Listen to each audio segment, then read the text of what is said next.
Les invito a abrir sus Biblias en Efesios capítulo 5. Vamos a ver esta mañana, si Dios lo permite, desde el versículo 25 al 33. Efesios 5 del 25 al 33, y lo que queremos ver en esta mañana es la segunda parte de el matrimonio según Dios, que ya comenzamos la semana pasada. La verdad es que este texto este estudio habría que haberlo hecho en dos partes porque es bastante denso, pero como no vamos a estar aquí la semana que viene, tampoco queríamos que se extendiera demasiado, así que hemos resumido bastante, pero esperemos que sea también de aliento. Y lo que Pablo va a hablar aquí en esta porción le va a hablar a los esposos. Así que como ya hablamos la semana pasada, si viniste, bueno, hoy nos toca a nosotros. Pero eso quiere decir, querida hermana, que tú ahora desconectes. Yo sé que no lo vas a hacer, porque también tiene que ver mucho contigo en esta mañana. Vamos a pedir al Señor su ayuda. Señor y Padre, gracias te damos por poder una vez más abrir tu palabra, Señor, y bucear en ella y ver esa profundidad de tu conocimiento, Señor, de tu sabiduría para nuestras vidas, Señor. Todo aquello que tú has querido revelar en ella es lo necesario para esta vida y para poder agradarte con una vida piadosa, Señor. Y tú tocas todos los palos, todos los bastos de nuestra vida, incluida también nuestro matrimonio, nuestra relación con nuestras esposas y las hermanas con sus esposos, Señor. Y te suplicamos que esta palabra no vuelva a ti vacía, sino que obre en nuestras vidas también para la gloria de nuestro amado Señor Jesús. Pero no solamente para los matrimonios actuales, sino también para todos estos jóvenes que también nos acompañan, Señor, para que ellos también el día en que, si es tu voluntad, decidan formar su familia, busquen esposos y esposas conforme a tu voluntad. Señor, que en todo tú seas exaltado. En Cristo Jesús. Amén. Vamos a leer de nuestro texto, como hemos dicho, Efesios 5 del 25 al 33. Dice así la palabra del Señor. Maridos, amad a vuestras mujeres, así como Cristo amó a la iglesia y se entregó a sí mismo por ella, para santificarla, habiéndola purificado en el lavamiento del agua por la palabra, a fin de presentársela a sí mismo, una iglesia gloriosa, que no tuviese mancha ni arruga ni cosa semejante, sino que fuese santa y sin mancha. Así también los maridos deben amar a sus mujeres como a sus mismos cuerpos. El que ama a su mujer, a sí mismo se ama, porque nadie aborreció jamás a su propia carne, sino que la sustenta y la cuida, como también Cristo a la iglesia, porque somos miembros de su cuerpo, de su carne y de sus huesos. Por esto dejará el hombre a su padre y a su madre, y se unirá a su mujer, y los dos serán una sola carne. Grande es este misterio. Mas yo digo esto respecto de Cristo y de la iglesia. Por lo demás, cada uno de vosotros ame también a su mujer como a sí mismo, y la mujer respete a su marido. Como ya estudiamos la semana pasada, el matrimonio es la primera institución que Dios crea sobre la tierra y que relaciona a dos seres humanos, al hombre y a la mujer.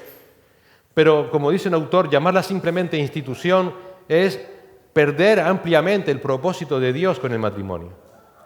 Porque el matrimonio en el plan de Dios es mucho más que una simple institución. Es la relación más íntima, más profunda que jamás podrás tener en esta vida con otra persona. Al punto que fíjate que el Señor dice en Génesis 2:24, y que Pablo usó también en este texto, que para Dios la unión de un hombre y una mujer es una sola carne. Pero aún más en el Nuevo Testamento, Dios compara a la unión de la iglesia con Cristo como la esposa del Señor. Esto ya solamente nos debe dar una idea de la grandísima importancia que tiene para Dios el matrimonio, que la compara con Cristo y su iglesia, que habla de ella como una sola carne. Pero también, tristemente, como vimos la semana pasada, y por causa del pecado de Adán y Eva, esa maravillosa unión se vio afectada por el pecado, y en consecuencia también se convirtió en una unión difícil. El Señor lo dijo así en Génesis 3:16. A la mujer dijo: en gran manera multiplicaré tu dolor en el parto, con dolor darás a luz los hijos, y con todo tu deseo será para tu marido, y él tendrá dominio sobre ti. Por esa razón, hoy día, El matrimonio se ve más como una carga que como una bendición. Y creo que todos somos conscientes de eso. Lo cual ha hecho que, por un lado, muchas voces se levanten en contra del matrimonio. Unos dicen vamos a unirnos previamente para ver si nos llevamos bien y después ya vemos más adelante. Otros dicen ¿para qué? Simplemente vamos a unirnos.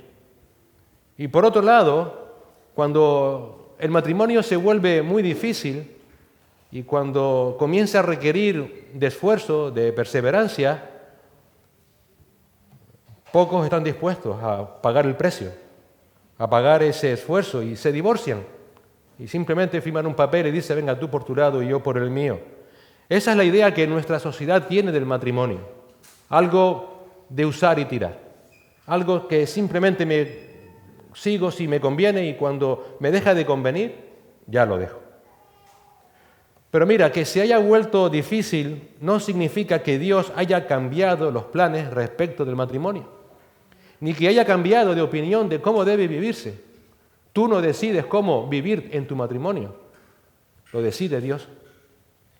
El mandato de Dios hoy para la esposa sigue siendo el mismo que para Eva en el Edén. Y como vimos hace una semana, es el deber de someterse en amor a su esposo, considerándolo más importante que ella misma, para que de esa manera sea su ayuda idónea. Y para el esposo es el mismo propósito que Dios tuvo para Adán, amar a su esposa, considerándola también más importante que a él mismo, como veremos en esta mañana. Eso no ha cambiado, sigue siendo el mismo propósito. Querida hermana, tu propósito en tu matrimonio es ser como Eva en el Edén y, querido esposo, igual. Pero el Señor en su sabiduría, y debido precisamente a nuestro pecado, a un remanente, sí es verdad que ha introducido algo nuevo en el matrimonio. Y lo que ha introducido como nuevo es un ejemplo a imitar. ¿Para qué? Para que podamos precisamente vivir ese matrimonio según Dios, según Él instituyó en el Edén. Dios en su misericordia sabe, ahora te tengo que dar un ejemplo porque el pecado ha distorsionado completamente el propósito original del matrimonio. Y ese ejemplo, como hemos dicho y como hemos leído, es Cristo y su unión con la Iglesia. Además, nos ha dado a su Espíritu Santo. Recuerda que esta porción está dentro del contexto de una vida controlada por el Espíritu Santo, saturada de la palabra de Dios. Y por esa razón también nos ha dado su palabra. Todo esto con el propósito de que podamos vivir un matrimonio según Él.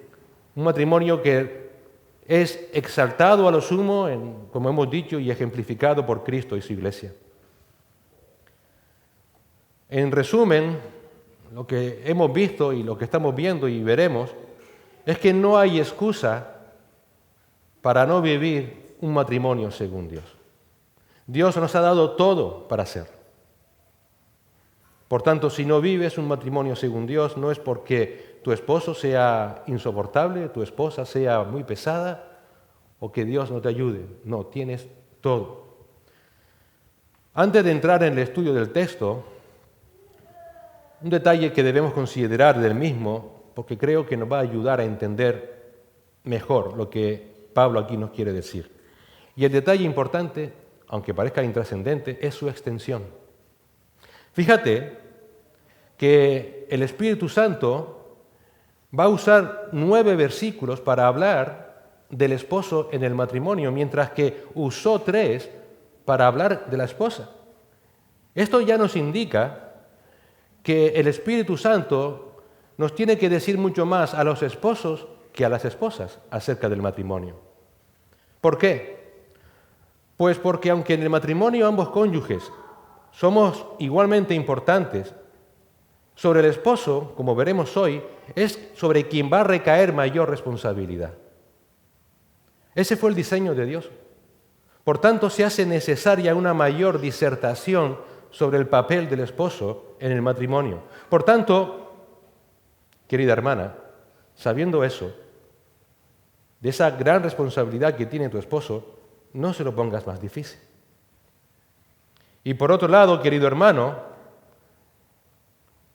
debes de entender que la responsabilidad en el matrimonio no recae solamente sobre tu esposa. Ni todos los problemas van a surgir debido a que tu esposa no se sujeta o que no se sujeta como a ti te gustaría. Ciertamente esa falta de sujeción es una actitud pecaminosa de tu esposa, pero esa actitud se puede deber a la falta de tu liderazgo en el matrimonio. O peor, se puede agravar por tu falta de amor hacia ella, o por un mal entendimiento del amor que Dios te demanda en tu relación con tu esposa. Obviamente esto tampoco es para que tú ahora, querida hermana, puedas decir, no sabía, ya te lo dije, el problema eras tú.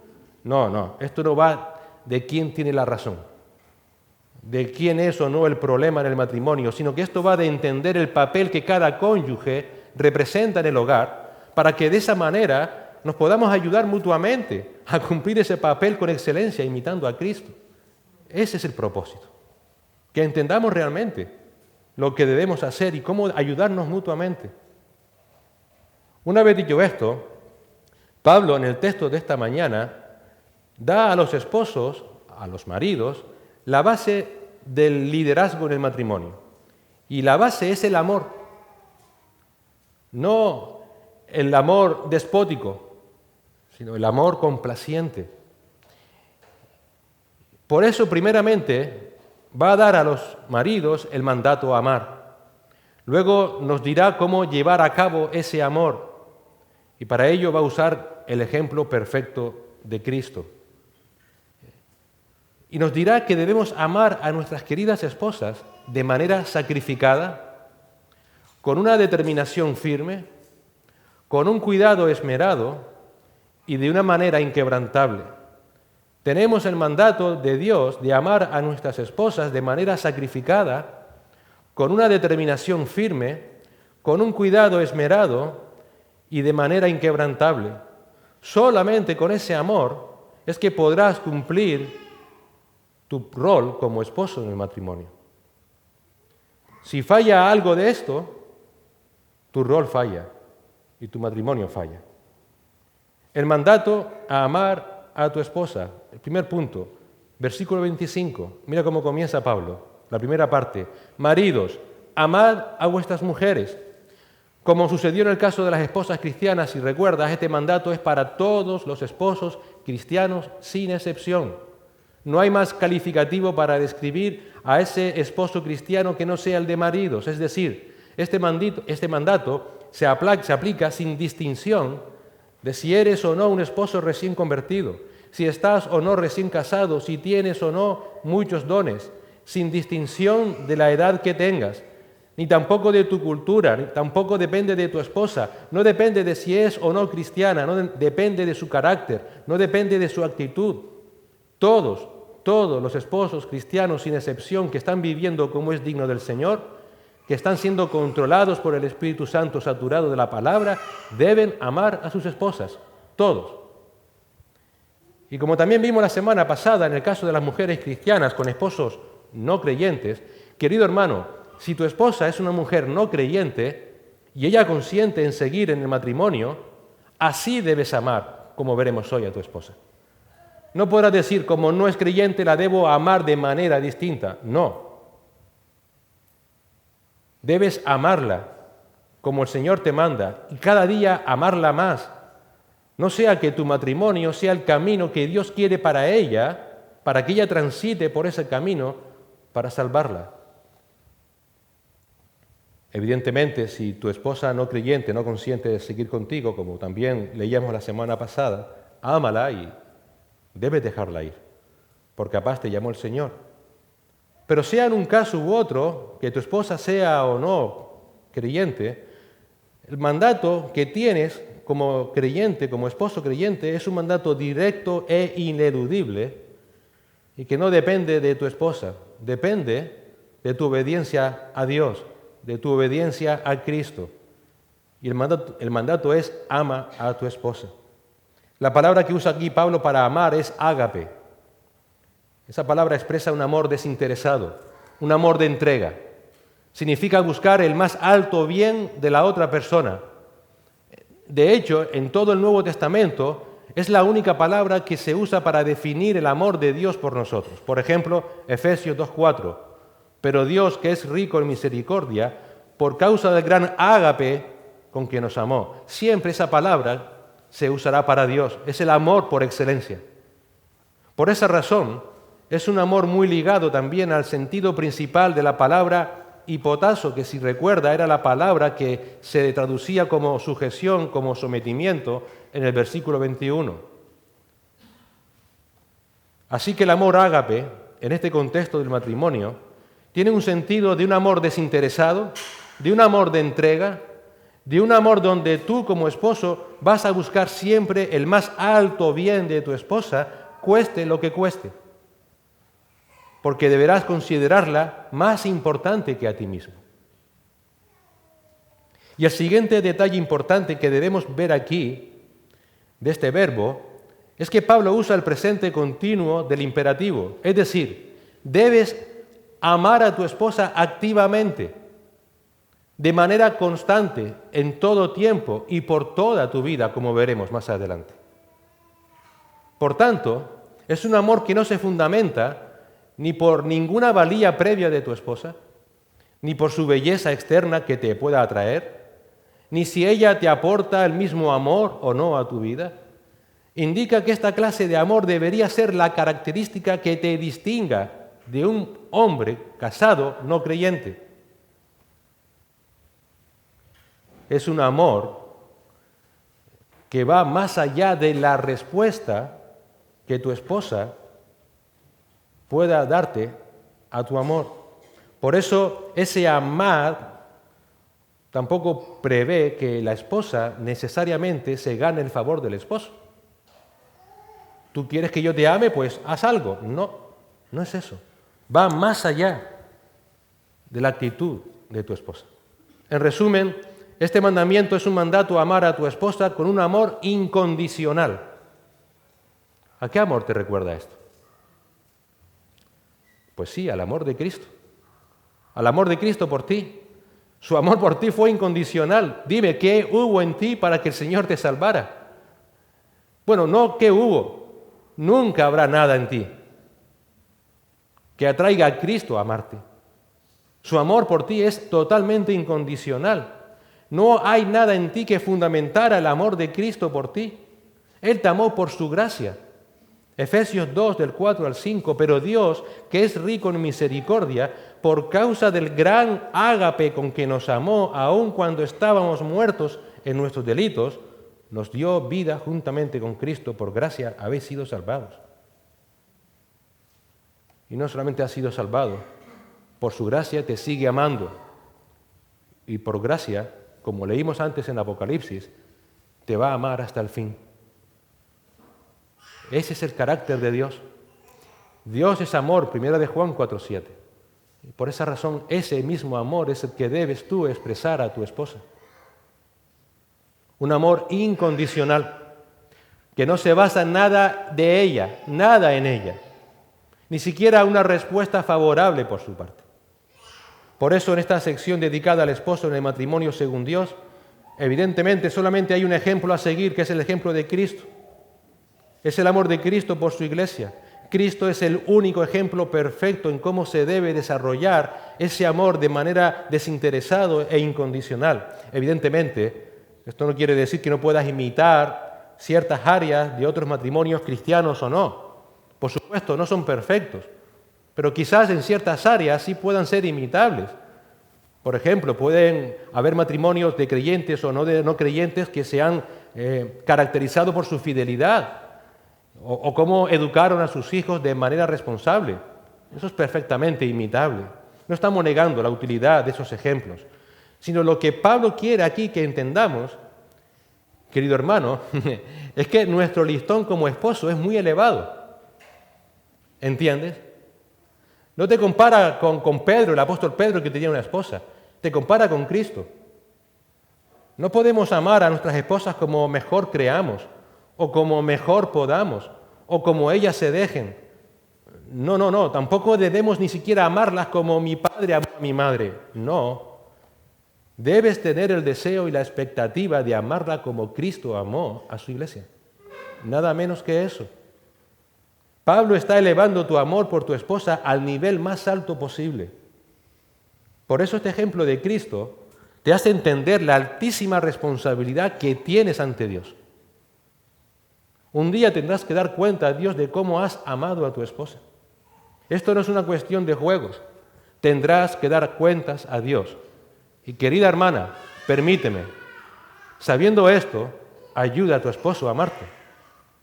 Ayúdalo, no se lo pongas aún más difícil. También tú tendrás que dar cuenta a Dios de cómo ayudaste a tu esposo a amarte.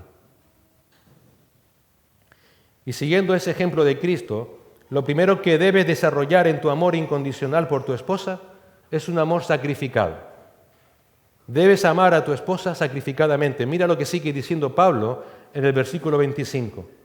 Marido, amad a vuestras mujeres, así como Cristo amó a la iglesia y se dio a sí mismo por ella. ¿Cómo mostró Cristo su amor por su iglesia? Se dio a sí mismo. Y aquí hay varios puntos a considerar. Primero, esa expresión de se dio a sí mismo nos indica que el amor de Cristo no se trata primeramente de una relación. Pablo no dice que Cristo se dio en respuesta al amor de la iglesia, como vimos antes. Fue una acción voluntaria. Se dio sin esperar una respuesta favorable por parte de su iglesia. Como dice el autor, en otras palabras, Cristo ama a la iglesia a pesar de la iglesia. Nunca hemos querido el amor de Dios.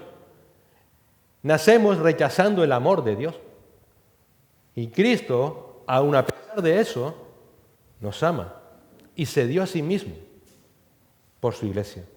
El siguiente punto a considerar de esta frase, se dio a sí mismo, es que también se puede leer como se entregó a sí mismo. Quizás tengas esa versión, se entregó a sí mismo. Esto nos recuerda la forma en la que Cristo llevó a cabo esa acción voluntaria e incondicional. Dio su vida, entregó su vida. Y entregó su vida, y esto es impactante, y esto también quiero que si tú hoy nos visitas y no has creído en Cristo como tu Señor y Salvador, lo entiendas. Cristo dio su vida aun sabiendo que en el proceso iba a ser burlado, iba a ser ridiculizado, iba a ser aborrecido, rechazado, golpeado, crucificado. Todo eso lo puedes leer en Isaías 54. Él dio su vida incluso a sabiendas, como hemos dicho, que iba a sufrir el desprecio de su propia amada. Los jueves estamos estudiando Oseas. Y en ese libro se ilustra ese amor que se desprecia. Y aún así, Cristo renunció a todo lo que significaba ser Dios, como leemos en Filipenses capítulo 2, para darse por su amada. Ese es el nivel de tu amor sacrificado por tu esposa. Y el resumen es este. Cristo amó a su iglesia sacrificadamente, no considerando ni su persona ni el costo a pagar. Así debes amar a tu esposa. Así es como debes amar a tu esposa y hacerlo constantemente. Mira, esto es totalmente contracultural, ¿no es cierto? En una sociedad donde por cualquier motivo, como dijimos en la introducción, cualquier cosa que te desagrade, cualquier cosa que te duela va a provocar un divorcio. Uy, esto es insoportable para mí. No, esto es simplemente la evidencia de que realmente no amas. Y no amas como Cristo. Pero mira, esa falta de amor sacrificado no es algo nuevo de nuestra época. Siempre ha sucedido. En el mundo griego de la época de Pablo, cuando Pablo escribe esta carta a los Efesios, había otra palabra para amor y esa palabra era eros, donde viene nuestra palabra erotismo. Ese amor eros se funda en la valía, en la belleza. Y como hemos dicho, era muy propio de la filosofía griega, pero también muy propio hoy día en muchos matrimonios. Ese amor es un amor egoísta. Un amor que se da porque previamente se está afectando a nuestros deseos o a nuestras expectativas. Por lo que cuando esos deseos o esas expectativas no se realizan o no se realizan como yo quiero, ese amor se acaba. Mira tú por dónde. Y no solamente se acaba, sino que de repente ese amor se disuelve como un azucarillo Firmas un papel y tú por tu lado, yo por el mío. Pero el amor de Cristo, del que Pablo habla y que Dios te demanda como esposo cristiano, es un amor sacrificado, totalmente sacrificado. No es un amor que esté provocado o fundamentado ni porque tu esposa te corresponda con el mismo amor que tú, ni por alguna valía que haya en ella, ni por su belleza externa que te pueda atraer. Si eso es lo que te atrae de tu esposa, mira, ese amor no proviene de Dios. Cuando el apóstol Juan nos advierte en 1 de Juan 2 acerca de las cosas que hay en el mundo, implícito el amor según el mundo, Juan nos dice que lo que hay en el mundo, implícito el amor según el mundo, es un amor que se caracteriza por la pasión de la carne, por la pasión de los ojos y por la arrogancia de la vida, y nada de eso proviene de Dios. Si tu amor por tu esposa se fundamenta solo por lo que ella te pueda aportar, o por un deseo sensual o sexual, ese amor no proviene de Dios. Y es evidente que no es que ese amor se acabe, es que nunca ha habido amor. Ese amor, llamarlo de alguna manera, es algo engañoso, por no decir que peligroso. No puedes buscar ningún atractivo previo de tu esposa. No tienes que buscar ninguna valía previa en tu esposa para sentarte a reflexionar cómo voy a amar a mi esposa. Ah, mira, tiene esto. Vale, por esto le voy a amar. No. Si eso sucede, tu amor es un amor interesado, no es un amor sacrificial. Hoy yo amo a mi esposa porque es tan hacendosa, porque es tan cariñosa. No. La amas porque es la esposa que Dios te dio. Y dale gracias a Dios por ella. Ahora, un inciso aquí. Porque sabemos que los cristianos somos muy dados a irnos a los extremos. Por no decir que a veces no escuchamos cuando algo no nos interesa. Pero bueno, vamos a decirlo que no vamos a los extremos. Lo que acabo de decir del amor sacrificial por tu esposa no significa tres cosas. Una, no significa que si tu esposa no es cristiana, debas desobedecer a Dios para mostrar a tu esposa un amor sacrificado. No, una vez más, siempre recuerdas que debes obedecer a Dios antes que a los hombres, Hechos 5:29. Más aún, es en la obediencia a Dios donde realmente vas a mostrar amor sacrificado a tu esposa. ¿Por qué? Porque estás dispuesto a llegar hasta las últimas consecuencias en tu obediencia a Dios a causa de tu amor por Dios y de tu amor por tu esposa, así como hizo Cristo. Si cedes ante ella, no la estás amando sacrificadamente. Estás buscando tu interés, el que no te deje, el que no se enfade contigo. Dios está por encima de eso y debes confiar en Dios. La segunda cosa que no significa tu amor sacrificado por tu esposa, cuando digo que debes amarla sin considerar lo que te pueda aportar, es que tampoco es la intención de Dios el que no puedas o debas admirar las cualidades de tu esposa. Y tampoco Dios está diciendo que no te sientas atraído por su belleza, por su encanto, por su amabilidad y, por supuesto, cómo no, si es creyente, por su amor al Señor. Claro que todo eso es importante.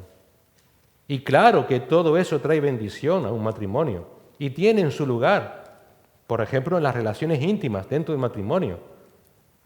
Cuando digo de un amor sacrificado, no entiendes ahora que no tienes que evaluar ni valorar nada de tu esposa, eso trae problemas. Lo que estamos diciendo es que esas cualidades no pueden estar sujetas al amor egoísta eros, sino al amor desinteresado ágape. En ese amor ágape, tú no eres dueño, por ejemplo, de tu propio cuerpo, sino que es tu esposa, como dice Pablo en 1 Corintios 7:4 y viceversa. En ese amor ágape no buscas solo tu satisfacción, sino la satisfacción de tu esposa. 1 Corintios 10:24. En ese amor ágape también está el sentido de la amistad, del compañerismo, algo que debes cultivar con tu esposa. Nada puede haber más destructivo que dejar de ser amigo de la esposa. En esa amistad hay una confidencia entrañable, cotidiana, que nadie más sabe, que nadie más puede entrar, porque es algo íntimo entre tu esposa y tú. Y esa amistad, esa confidencia, hay que desarrollarla cada día. Eso requiere tiempo para el diálogo, actividades comunes que unan, que vinculen. Por ejemplo, si hay hijos, el cuidado mutuo de los hijos, su educación. Pero si no los hubiera, puede ser también el cuidado mutuo en el hogar, llevando a cabo las mismas tareas. Es que a veces pensamos que la sujeción de la esposa significa ella es la que se dedica a hacer las tareas y yo me quedo en casa sin hacer nada. No, no. En el amor que Dios te demanda, hay esa amistad donde tú compartes todo con tu esposa. O por ejemplo, si hay algún ministerio dentro de la iglesia, el apoyo mutuo, donde tu esposa ora por ti y tú oras por tu esposo. Nada ni nadie puede sustituir a tu esposa. Nadie.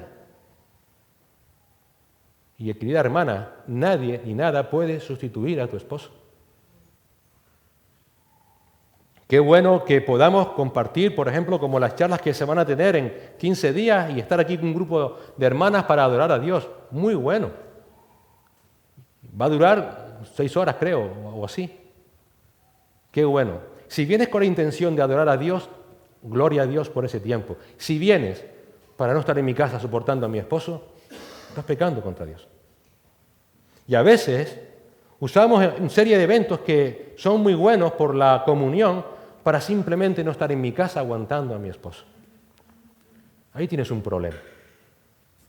Tu lugar es junto a tu esposo, tu lugar es junto a tu esposa. Nada puede sustituir a tu cónyuge. Nada. Nadie. En Génesis 2:23, en el Edén, hay para mí la expresión más hermosa que encontramos en toda la Biblia de lo que un esposo dice de su esposa. Esta es ahora hueso de mis huesos y carne de mi carne.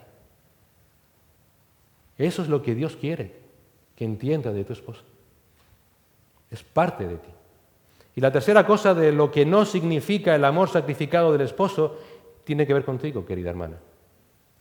Ese amor sacrificial de tu esposo no significa que como tu esposo te tiene que amar sí o sí, sacrificadamente, entonces voy a vivir como me da la gana, voy a actuar como yo quiero. No, recuerda que también tendrás que dar cuenta a Dios. Recuerda que debes sujetarte a tu esposo, como vimos la semana pasada. Y además, no solamente eso, recuerda que como mujer, como esposa cristiana, se te demanda ser sabia, hacendosa, virtuosa, como dice Proverbios 31. De hecho, en ese proverbio, en el versículo 10, dice, ¿quién hallará a una mujer virtuosa? Su estima sobrepasa largamente a la de las piedras preciosas. Esa esposa virtuosa es la esposa que sabe su rol en el matrimonio, que sabe que debe ser ayuda idónea a su esposo, como vimos la semana pasada. Significa que entiendes que el amor sacrificial de tu esposo por ti es una acción voluntaria que se basa en su obediencia a Cristo y, por supuesto, en tu amor a ti. Y sobre ese entendimiento vas a ayudar a tu esposo en todo lo que él necesite para que él cumpla ese rol amándote como Cristo amó a su iglesia. Es que si no, no amas a tu esposo. Si no somos conscientes de que tendremos que dar mutuamente cuenta a Dios, ¿para qué decimos que amamos a nuestros esposos? Hermano, esto es 1 Corintios 13. El amor es paciente, bondadoso, el amor no tiene envidia, el amor no es jactancioso, no es arrogante, no se porta indecorosamente, no busca lo suyo, no se irrita, no toma en cuenta el mal recibido, no se regocija en la injusticia, sino que se alegra con la verdad. Todo lo sufre, todo lo cree, todo lo espera, todo lo soporta. El amor nunca deja de ser. Ese es el amor que debe haber en un matrimonio. Pablo sigue avanzando y lo siguiente que nos dice que por lo que se debe caracterizar tu amor por tu esposa es por una determinación firme. Debes amar a tu esposa con una determinación firme, sacrificadamente y con una determinación firme. Mira el versículo 26 y 27. Para santificarla, habiéndola purificado por el lavamiento del agua con la palabra, a fin de presentársela a sí mismo a una iglesia en toda su gloria, sin que tenga mancha, ni arruga, ni cosa semejante, sino que fuera santa e inmaculada. ¿Cuál fue la determinación firme del amor sacrificial de Cristo por su iglesia? Santificarla, es decir, apartarla para Él, separarla del pecado. Esa fue la determinación firme que hizo que Cristo no evaluase ni siquiera su propia condición de Dios. Él tenía digamos, entre ceja y ceja, algo metido en su cabeza. Voy a apartar a mi iglesia para mí. La voy a apartar de todo pecado. ¿Y cómo lo hizo? Purificándola por medio de su palabra, habiéndola purificado por el lavamiento del agua con la palabra.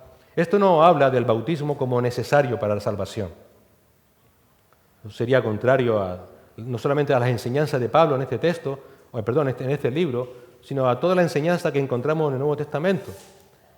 Pablo aquí lo que está haciendo, como ha hecho en otros lugares, es hablar metafóricamente de la acción purificadora de la palabra de Dios. Por ejemplo, a Tito le escribe, Tito 3:5, Él nos salvó no por obra de justicia que nosotros hubiéramos hecho, sino conforme a su misericordia por medio del lavamiento de la regeneración y la renovación por el Espíritu Santo. Pablo usaba mucho esa metáfora de ser lavado con agua como evidencia de purificación, de regeneración. Pero no solamente Pablo, el propio Señor Jesús también lo usó.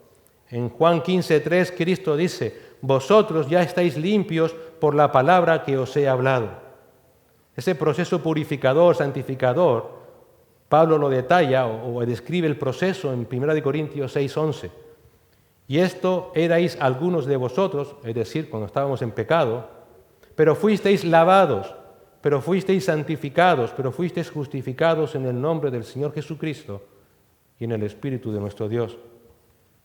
Y en tu vida particular como creyente, esa determinación firme de Cristo de santificarte, de apartarte para Él, aunque ya estaba predestinada de antemano, comenzó de manera efectiva en tu vida en el momento en que por medio de su palabra y por su gracia, el Señor te limpió de todos tus pecados.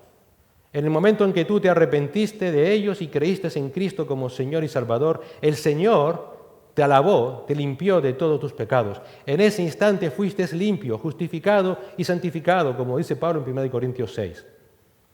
Todo de una manera posicional, ya estás completamente justificado, santificado, glorificado delante del Padre, de manera plena y absoluta. Pero también es cierto que aún tenemos pecado en nuestra vida, que según andamos en este pecado, en esta vida, y por esa razón, como Cristo explicó a Pedro metafóricamente de nuevo en Juan 13:10, tus pecados diarios deben ser perdonados. Y Señor Jesús metafóricamente dice en Juan 13:10 a Pedro, Jesús le dijo, el que está lavado, el que está justificado, limpio de todo pecado, no necesita sino lavarse los pies. Es decir, metafóricamente ese lavar los pies significa cada día necesita ser perdonado de sus pecados. Cada día, por tanto, como sabemos, seguimos pidiendo al Señor perdón. Y Cristo, que es fiel y justo, como dice 1 de Juan 1:9, cada día nos perdona nuestros pecados. Eso es la santificación progresiva. Y todo eso porque Cristo tiene la determinación firme, como hemos dicho, de guardar a su iglesia. Sigue diciendo Pablo, guardarla limpia de todo pecado, a fin de presentársela a sí mismo una iglesia en toda su gloria, sin que tenga mancha, ni arruga, ni cosa semejante, sino que fuera santa e inmaculada. Esto nos lleva a entender, hermanos, que la santidad, el ser apartados por Cristo y para Cristo de todo pecado, no es algo optativo. No es optativo para ti, pero tampoco lo es para tu esposa. Por tanto, tampoco es optativo para tu matrimonio. Por lo tanto, debes tener la determinación firme de que tu matrimonio sea un matrimonio santo. ¿Entiendes eso? Debes guardar a tu esposa en santidad y que tu matrimonio sea un matrimonio santo. Es increíble cómo hoy día en el mundo muchos matrimonios quieren mantener viva la llama del amor y dicen, vamos a cambiar de parejas para que esto no se apague, o vamos a tener escarceos amorosos con otras personas. Usan el pecado, la lujuria, la impureza sexual. En cambio, tu motivación como esposo cristiano de mantener o para mantener viva la llama del amor por tu esposa es no darle motivos para que ella peque. Es serle ejemplo de santidad. Es animarla a vivir santamente. Es ayudarla sacrificadamente para que persevere en esa santidad para vida eterna. Es orar por ella. Es estar a su lado. Es animarla, cuidarla, fortalecerla espiritualmente. Por eso la determinación en tu rol como esposo no solo es que tu esposa se sienta cuidada, como veremos más adelante, que se sienta segura materialmente, que también, sino que sobre todo es la determinación firme de guardar a tu esposa en pureza y en santidad, así como Cristo guarda a su iglesia. Para que de esa manera Cristo siga obrando en ella ese propósito santificador que lleva con todos los creyentes. Evidentemente, quizás tú me digas, Miguel, yo soy soltero, viudo, divorciado. Bueno, el proceso es el mismo, pero ahora se va a llevar a cabo en el seno de la iglesia, como vimos también hace unas semanas, porque en el seno de la iglesia es donde casados y no casados mutuamente nos amamos, nos exhortamos y nos sometemos los unos a los otros para perseverar para vida eterna. Pero Dios en su soberanía ha querido que ese proceso también otros hermanos lo lleven a cabo dentro del matrimonio. Por tanto, querido hermano, lo primero por lo que debe caracterizar tu amor por tu esposa es por ser un amor sacrificado, un amor de entrega, considerándola más importante que a ti mismo. Te vas a sacrificar por ella en amor a Dios y por amor a ella. Lo segundo es que se va a caracterizar por la determinación firme de guardar a tu esposa, de tener un matrimonio santo, de mantener a tu esposa en santidad, así como Cristo guarda a su iglesia. Y lo siguiente por lo que se debe caracterizar tu amor es por el cuidado esmerado de tu esposa. Versículos 28, 29 y 30. Debes amar a tu esposa con un cuidado esmerado, dice Pablo. Así también deben amar los maridos a sus mujeres, como a sus propios cuerpos. El que ama a su mujer a sí mismo se ama, porque nadie aborreció jamás a su propio cuerpo, sino que lo sustenta y lo cuida, así como también Cristo a la iglesia, porque somos miembros de su cuerpo. Fíjate que Pablo continúa diciendo así también, es decir, entra en otra sección.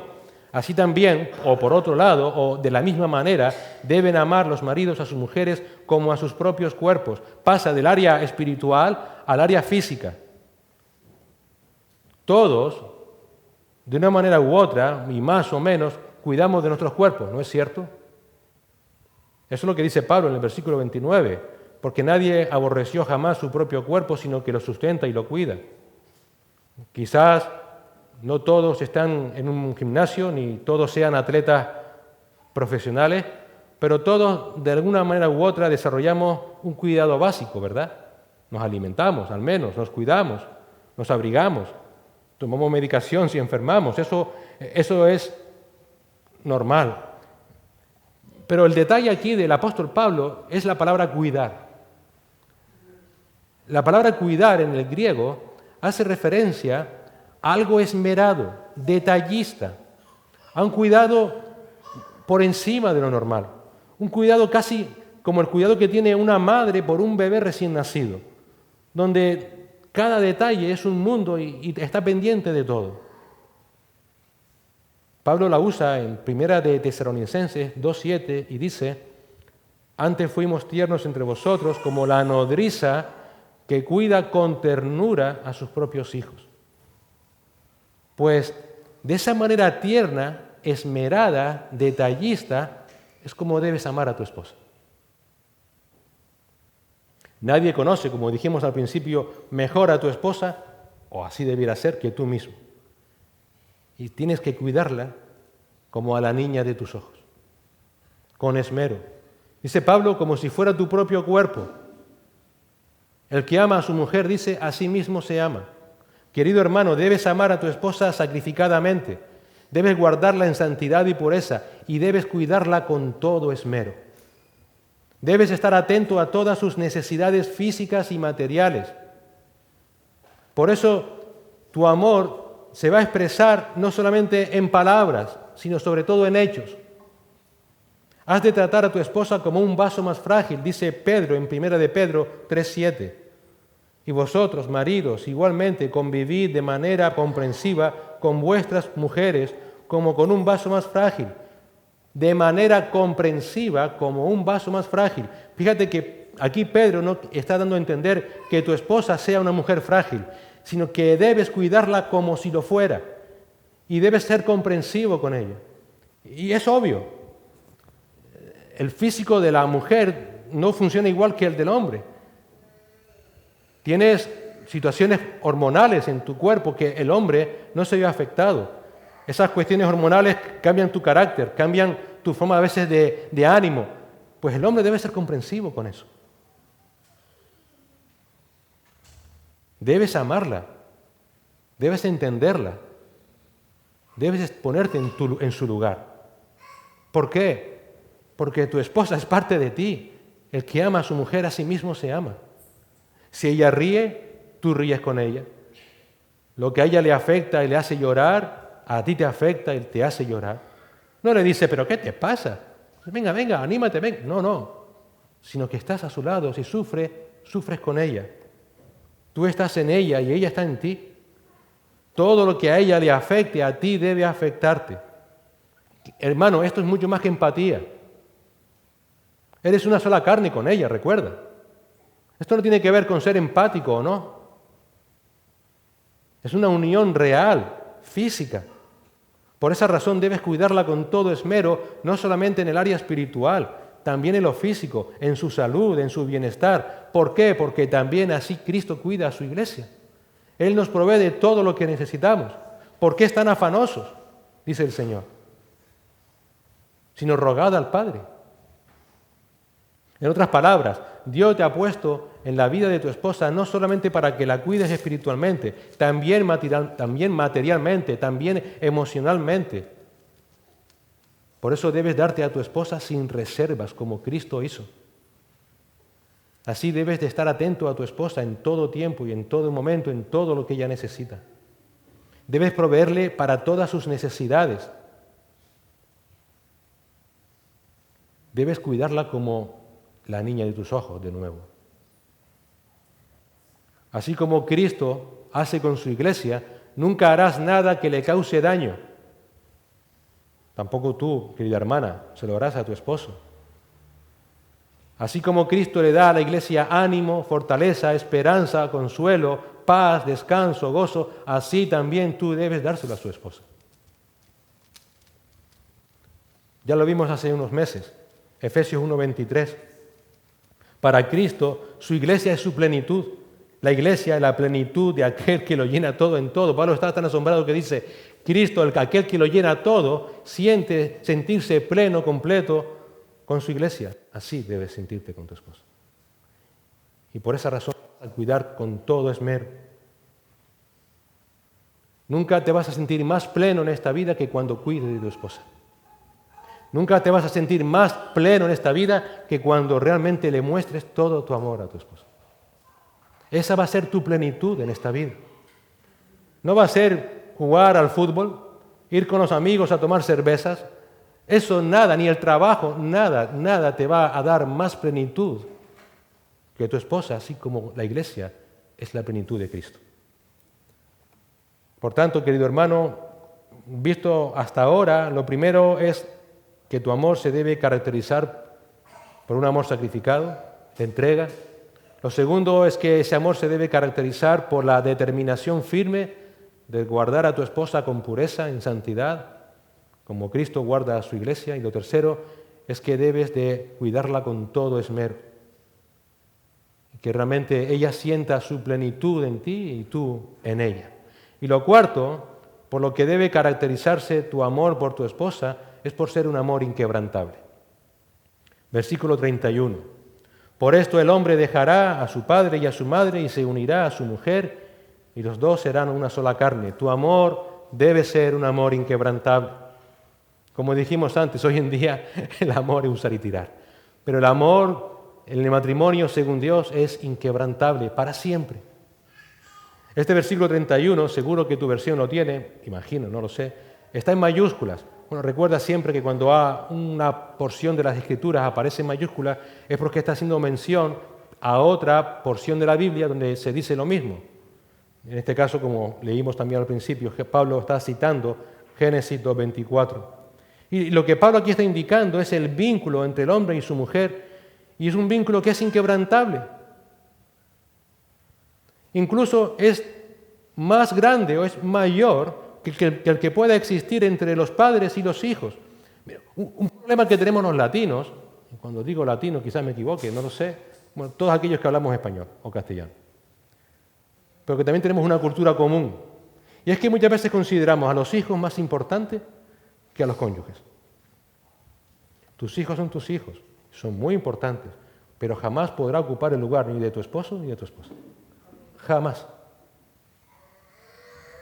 Jamás. Por eso lo que dice aquí Pablo es que tu relación matrimonial es inquebrantable. Por un lado, va a anular toda relación de dependencia que pudieras tener con tu familia paterna anterior. Esa relación que pudieras tener con tu padre, con tu madre, con tus hermanos, qué bueno, maravilloso, pero ya queda reemplazada por la nueva. Es por esa razón que uno de los mayores problemas en los matrimonios es seguir extendiendo esas relaciones familiares con nuestros padres, con nuestros abuelos, como si no hubiese pasado nada. No. Tu honra es a tu esposa. Eso no quiere decir ahora que por esa razón dejes de honrar a tus padres.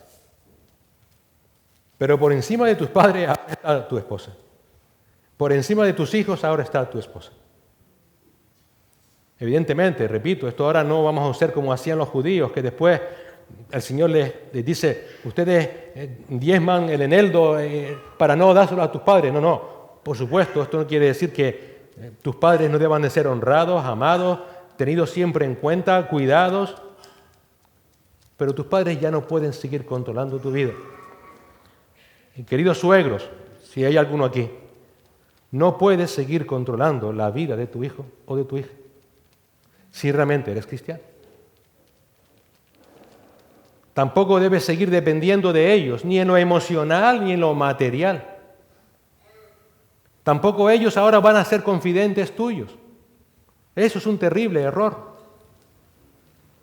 Muchas veces tenemos a nuestros padres como confidentes de nuestras penas. Como vimos anteriormente, tu mejor confidente es tu esposa. Tu único confidente es tu esposa. Ella es la única y primera que debe enterarse de todo. Una vez más, con cariño a todos los padres. Eso no quiere decir que ahora los hijos vayan a descuidarlos, no. Pero tu unión es con tu esposa y esa unión es inquebrantable. Y es inquebrantable también en otro sentido, porque los dos serán una sola carne. ¿Eso qué significa? Que solamente la muerte los va a poder separar.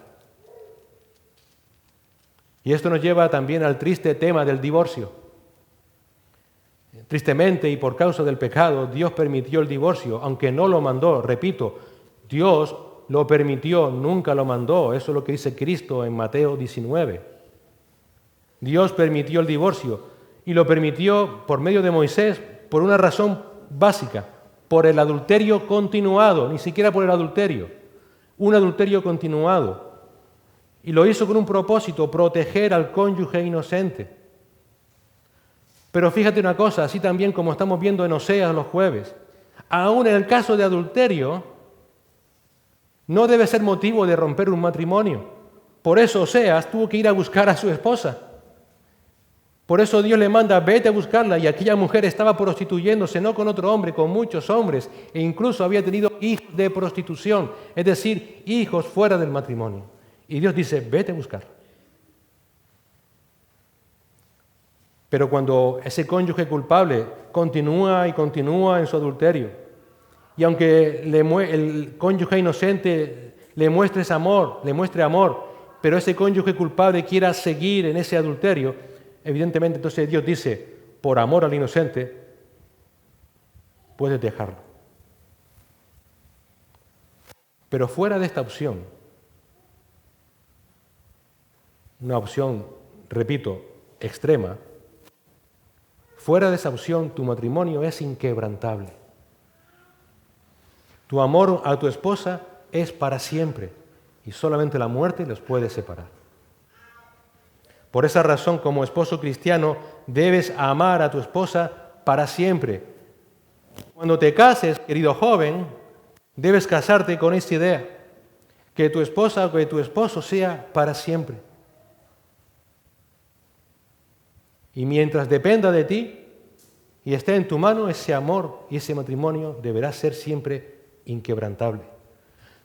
Podrán pasar por momentos difíciles, de hecho pasarán. Pasarán por momentos muy amargos y a veces incluso muy dolorosos. De hecho, van a suceder.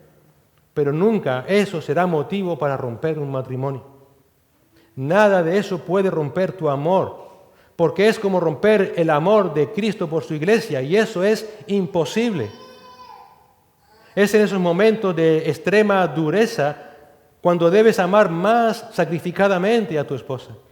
Es cuando más debes amarla, orar por ella, guardarla en pureza y santidad. Es en esos momentos cuando más debes tenerla siempre presente en tu vida y tenerla presente de manera inquebrantable, porque así nos ama Cristo. Cristo nos ama a pesar de que cada día, como Gomer, la mujer de Oseas, vamos al mundo a buscar al mundo. Por eso Pablo acaba esta sección de los esposos con el versículo 32 y 33. Grande es este misterio, pero hablo en referencia a Cristo y a la iglesia. Misterio, por un lado, al saber que Cristo tiene como esposa a la iglesia, eso nunca fue declarado hasta que los apóstoles lo revelaron. Pero también misterio, porque Señor, ¿cómo me amas así? No hay nadie más indigno ni más distinto del amor de Cristo que su iglesia. Y aún así me sigues amando. Eso supera nuestra mente, al menos a lo de mí. Es un misterio. Señor, si yo cada día en mi carne sigo yendo al mundo, y a veces incluso sigo dependiendo del mundo, que sería como prostituirme con el mundo y buscando ídolos en el mundo. Y aún así tú sigues viniendo tras mí y me sigues buscando, Señor.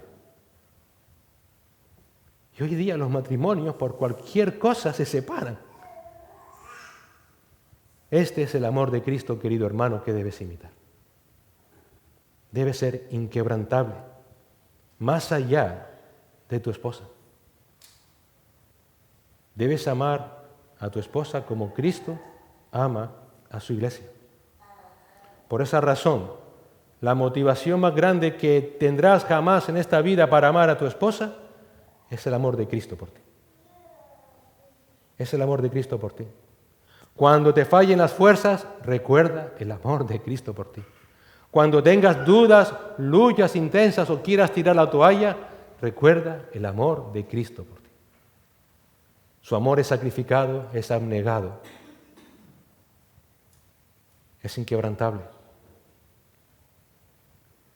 Y también para ti, querida hermana, Cristo debe ser tu mayor motivación para someterte a tu esposo. Ambos son parte de la iglesia. En todo caso, dice Pablo, acabando su conclusión, en todo caso, cada uno de vosotros ame también a su mujer como a sí mismo, y que la mujer respete a su marido. En todo caso, en cualquier situación, en cualquier tiempo, en cualquier cosa que puedas vivir, en lo que sea, ama a tu esposa como a ti mismo. Y esposa, respeta a tu marido. Queridos hermanos, queridos matrimonios, tenemos la responsabilidad de edificar un matrimonio santo según Dios, siguiendo el ejemplo de Cristo. Somos el ejemplo viviente, los matrimonios somos el ejemplo viviente de que un día, como leímos en Apocalipsis, un día Cristo se va a unir a su iglesia. Es verdad que el matrimonio es complicado, pero en esos momentos siempre ten presente a Cristo. Que en ese momento entiendas que cuando tu cónyuge esté pasando por malos momentos, esté pasando por situaciones personales en las que no le sea posible quizás incluso cumplir como quisiera tu cónyuge su rol, debes seguir amándola más y más. Debes ser parte de su dolor, de su sufrimiento, de sus caídas espirituales, de sus caídas anímicas. En esos momentos ambos deben ver mutuamente el amor de Cristo. Recuerda 1 Corintios 13, el amor no busca lo suyo. Si puede ser posible que, sí, puede ser posible que tu esposa no siempre cumpla su papel de ser tu ayuda idónea, de serte de compañía amorosa, de entender que cumples un rol muy exigente del cual un día tendrás que dar cuenta a Dios. Pero hermano, esa falta de entendimiento por tu esposa no debiera impulsarte, sino a amarla más aún. Es lo que debes impulsarte, a amarla más y más cada día, a buscarla santificarla más cada día, a orar más por ella cada día, para que Dios pueda seguir guardándola para la vida eterna. Y si tu esposa no es creyente, lo mismo, por si Dios quiere salvarla. Debes amar a tu esposa sacrificadamente, con una determinación firme, con un cuidado esmerado, de manera inquebrantable. Y querida esposa, querida hermana, quizás este tipo de amor de tu esposo no siempre será así. A veces será un amor quizás áspero, a veces insensible, incluso un amor déspota. Si eso es así, recuerda, ámalo más en ese momento. Llévalo más y más a Cristo. Sigue orando por Él cada día más. Sigue derramando lágrimas delante del Señor por Él, para que el Señor también dé descanso a su alma atribulada por el pecado, porque al final el pecado sigue morando en nosotros. Y como matrimonio recordemos que este amor que Dios nos demanda solamente es posible si estás lleno de la palabra de Dios, si estás controlado por su Espíritu Santo. Solamente es posible cuando tengas un corazón gozoso con el gozo de Cristo, con un corazón agradecido con Dios por el cónyuge que me has dado, Señor. Si no, es imposible. ¿Quién marca la diferencia en un matrimonio según Dios y otro que no? Cristo. Como todo en la vida del creyente. Por eso en tu matrimonio, más que en ningún otro sitio, vive imitando a Cristo. Señor y Padre, gracias por tu palabra, Señor, por recordarnos el amor de nuestro Señor y Salvador por nosotros. Un amor, Señor, que es a veces tan increíble que se nos convierte en un misterio, porque realmente ni merecemos ese amor, ni merecemos todo lo que Él hace cada día por nosotros, Señor. Pero así es, ese es tu carácter. Y nos da también ese ejemplo para que nosotros como matrimonio vivamos en ese amor. Confesamos nuestro pecado cuando decimos que eso no siempre es así. Señor, te suplicamos que nos ayudes cada día a ser matrimonios santos, que te glorifiquen, Señor, que te exalten, que tengan a Cristo en alto, anunciándolo como que es el Señor y Salvador de nuestro matrimonio y que Él gobierna nuestras vidas. Ciertamente el pecado remanente, las situaciones propias de cada vida, incluso de este cuerpo carnal que también se va desgastando día tras día, a veces hará muy difícil ese matrimonio, pero Señor, nada es mayor que tu gracia, es mayor que tu amor, es mayor que tu palabra, es mayor que el Espíritu Santo que mora en nosotros y que nos impulsa a amarnos como Cristo amó a la iglesia. Ayúdanos siempre a depender de Él, Señor. Y recibe toda la gloria, personalmente, individualmente y como matrimonio, Señor. En Cristo Jesús. Amén.